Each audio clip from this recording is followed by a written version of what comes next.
Hello and welcome back to West Brom Fan TV. Now today we're ranking every single away day that I went on last season. Without further ado, let's not do any messing about. Let's get straight into it. Starting off, 23rd, Blackburn Rovers. Now, there's nothing there. There's like two pubs next to the ground. The atmosphere is really quiet and poor. We don't tend to take too many numbers there. It's just a bit of a trek for nothing. We always lose there. The beer's terrible. Food isn't amazing. It's just one of them. It's in the middle of like nowhere as well. Really just boring. Up next is pretty similar. 22nd, Stoke City. It's just too far from the train station. The game tends to get fiddled with, so you can't really do a lot there. There's barely any pubs around. They're all home fans only, most of them. I think there's just like a Harvester and that's it. I mean, this season we won, so I guess that's something. And they've started doing slightly better food outside the ground, nothing crazy. It's just a bit of one of them, really. People say that the atmosphere's a bit better because it's Stoke Albion and we've got a bit of a thing for them, they've got a bit of a thing for us. But on the whole, the atmosphere was flat this season. 21st is another similar one. Burnley, similar to Blackburn, really. There's not loads there. I mean, there's the Sean Dyche pub, the Dyche Arms, I think it's called. That's a decent touch. It's a bit outdated, to be fair. I don't really look forward to going there. It's always midweek as well, which is pants, so I guess that affects it. I mean, maybe with Blackburn it's the same thing. We tend to play them away midweek. 20th, Watford. Watford's a weird one. It's got so much potential to be good, but the club itself just seemed to just crap on everything. I mean, they've got a decent calf outside of the ground, the Watford calf. Went there before, they do literally anything, name it. I think I had an omelette when I went there. Who the hell has an omelette at the football? Me, because I'm a freak. They don't do alcohol in the ground, I remember. We always lose there. And they ran out of, like, food, I'm pretty sure. It was all vegan only.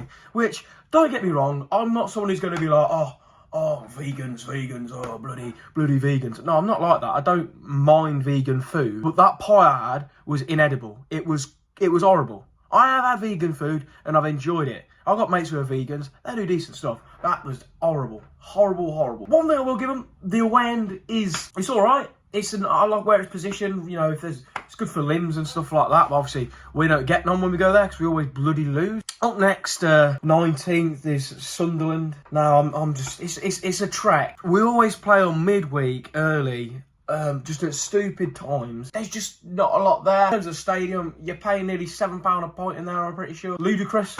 Really? Crazy prices. I get it's football, but come on. The other thing I've got a problem with is they whack you up right in the gods. So you're about 1,000 miles away from the pitch and you can't create any atmosphere. It's just dead. And the other thing is, there isn't really much atmosphere. Sunderland fans away are cracking, proper loud. And when they've got something to play for at home, like in a big high-stakes game, they're fantastic there as well.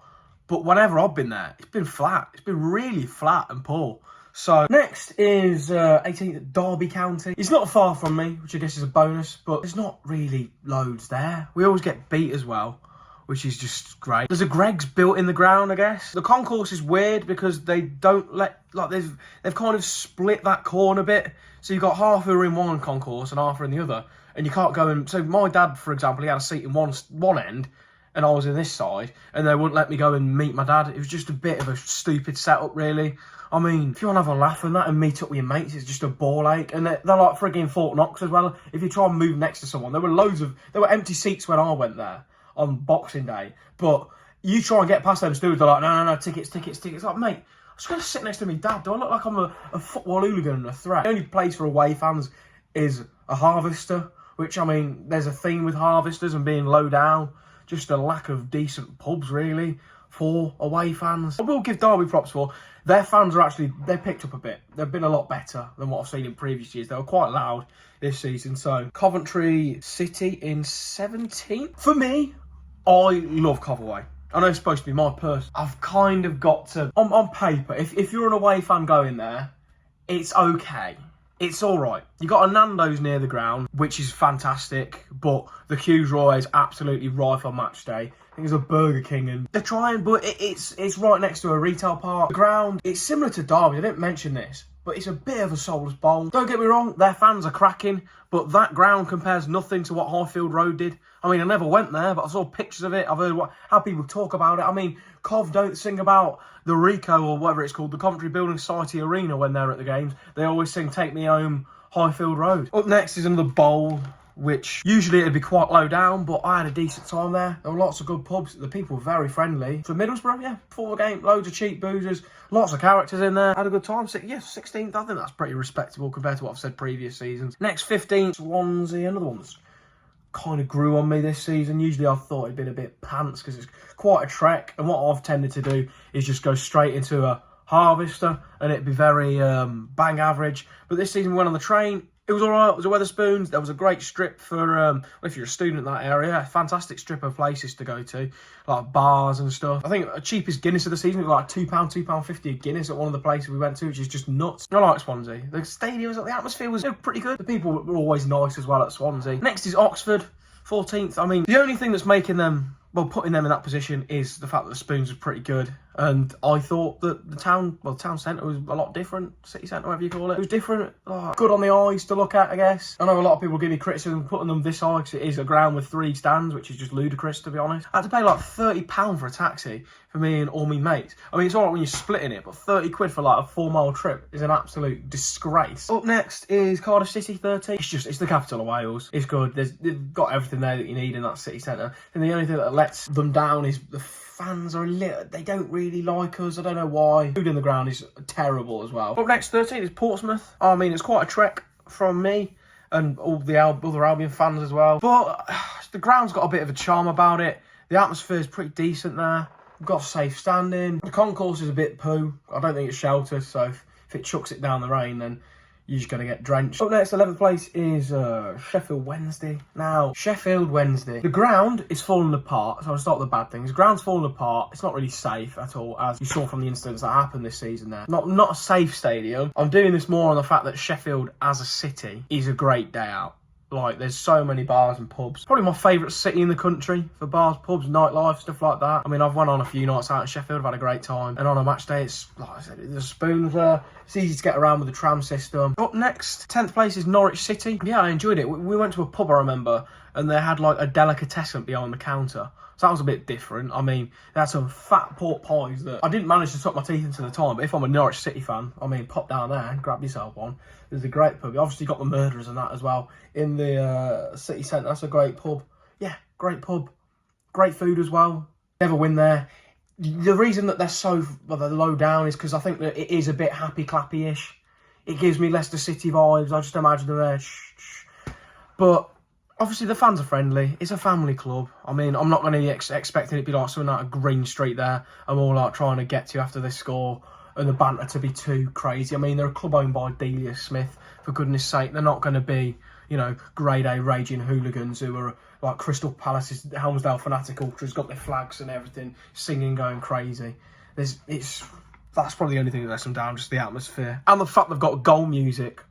I haven't even mentioned that. There's some other teams that are lucky that slipped my mind because I can't stand bloody goal music. Next is 9th place, Luton Town. Got a charm about it. It's a dump, don't get me wrong. It is an absolute dive, but it's got, you know, it's old school. It's like going back 30 years, well, 40 years in football. And the sights you see are nuts, obviously going through a back line. It's got the novelty factor of it. See, if you've done it before, you've done it 1,000 bloody times and you're not really that shocked by it.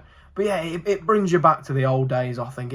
I like the away end. I mean, there is a slightly restricted view. They've got a bar as well, built down under the away end, I'm pretty sure. I do like that. It's good. And it's easy to get served there. Makes me feel like I'm on an Nuneaton Town away day, never mind an Albion away day. So it's got a bit of character and charm. I like it. Up next, 8th place is Hull City. I like Hull. The food in the ground as well is sensational. It is so good. There's so much on offer. It's all banging scran as well. There's a lot of good, nice little tidy pubs around the stadium. People are friendly there. They have an alright atmosphere as well. I wouldn't say it's like anything crazy, but they make a fair bit of noise.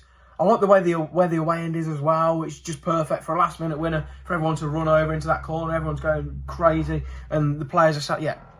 I like it. Next, 7th place, Plymouth. Now, this is even better. If it's on a sunny day, you're going down south that far, have a lovely Cornish pasty, a few ciders or beers, whatever you like to drink. It's a nice walk to the stadium. I think you walk past a park or something. The atmosphere at Plymouth is pretty good. Thought they were decent. The food in the ground's good. You get served easily. There's loads of Wetherspoons right outside the stadium, which is great. Loads of food options. They are a championship club for what they've got. I mean, Look at what they take away. Look at what they have at home. I think they always sell out as well. And I've got a lot of time for Plymouth. Up next is Sheffield United. Now, obviously, Sheffield Wednesday's so far down. That's because the stadium's a dive. Sheffield United is slightly better as a stadium. And it is the best, well, arguably my favourite city in the country. So, of course, going to be there. The only thing that lets it down is I think the atmosphere is a bit of a myth at Bramall Lane. The fans are friendly as well, from what I can remember. Do really enjoy going there, and it's easy to get to on the train. Up next is Preston North End. I love going Deepdale. It's so easy to get to. Obviously, their biggest rival's not too far, Blackpool, which you can pop to if you want to go on a proper weekender. But the actual Preston town centre itself is really good. Really, really good. So many cheap pubs, lots of food places. We went to a cracking pub, I remember. It's just a good atmosphere.